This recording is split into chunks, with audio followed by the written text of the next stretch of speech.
Hi.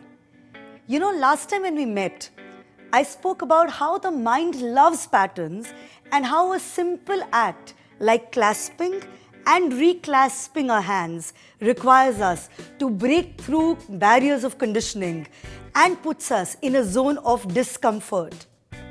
My work allows me the opportunity to work with organizations and examine how patterns can negatively impact an organization culture, thereby putting it to risks that are far greater than the risk of just poor performance.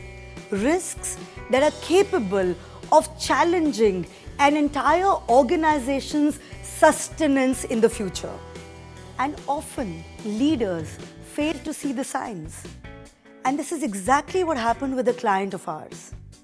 Now, this organization is a group company or one of India's largest MNCs with a pan-India presence. It boasts of a leadership team that is highly capable, extremely experienced, and very, very educated.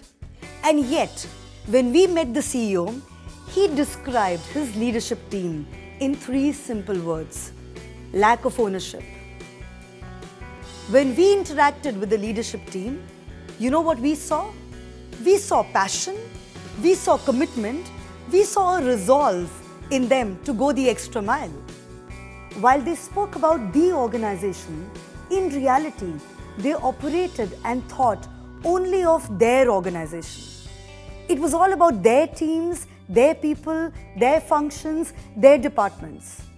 This conditioning of me versus you was so deep-rooted that not only did it discount the organization goals and vision, but also challenged its very existence in the market.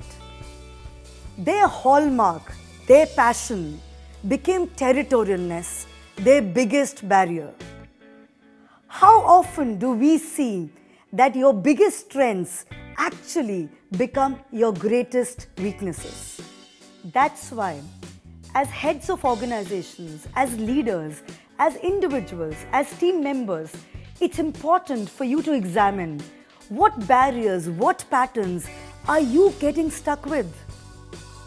Which success formulas are no longer relevant? What needs tweaking where?